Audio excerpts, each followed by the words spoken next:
Doctor Avdhesh Kumar Sharma, professor of cardiology, हृदय रोग संस्थान कानपुर।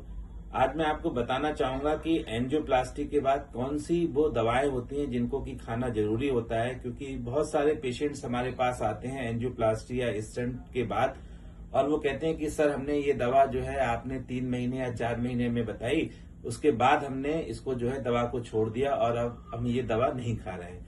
तो मैं आपको ये बताना चाहता हूं कि एंजियोप्लास्टी या स्टंट पड़ने के बाद जो खून पतला करने वाली दवाएं होती हैं, जिनको कि हम मेडिकल लैंग्वेज में एंटी प्लेटलेट मेडिकेशंस कहते हैं, ये थक्के को जमने से रोकती हैं।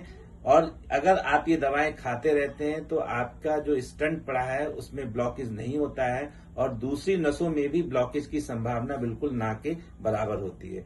तो डिफरेंट गाइडलाइंस के अनुसार एंजियोप्लास्टी या स्टंटिंग के बाद 1 साल तक 2 एंटी प्लेटलेट ड्रग या मैं कहूं कि 2 खून पतला करने वाली दवा और कोलेस्ट्रॉल कंट्रोल करने वाली दवा का चलना बहुत ही अत्यावश्यक है। मैं पेशेंट से कहता हूं कि इसकी एक भी डोज मिस नहीं होनी चाहिए। आप कहीं भी जाएं, बाहर जा रहे हैं घर से, तब भी ये दवाएं अपने साथ डालकर जरूर ले जाएं और ये दवाएं अति आवश्यक हैं। इसीलिए हम अपने मरीजों को डिस्चार्ज के समय भी इन दवाओं को मार करके स्पेशली बताते हैं कि आपको ये 2 खून पतला करने वाली दवाएं बिल्कुल भी 1 साल तक बंद नहीं करनी है। और 1 साल के बाद हम पेशेंट्स की कंडीशन को असेस करते हैं।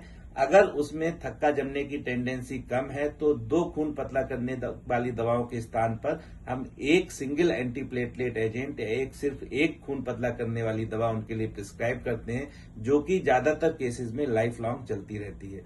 तो इसलिए सभी एंजियोप्लास्टी या स्टंटिंग के मरीजों से मेरा अनुरोध है कि बिना डॉक्टर के परामर्श के आप अपनी खून पतला करने वाली दवाएं बिल्कुल भी बंद ना करें। चाहे कोई सर्जरी हो, कुछ भी हो, आप एक बार अपने हृदय रोग विशेषज्ञ से जरूर मिलें, क्योंकि अगर आप ये दवाएं बंद कर देंगे तो आपके स्टंट में दोबारा रीब्लॉकेज या समस्या पैदा हो सकती है। धन्यवाद।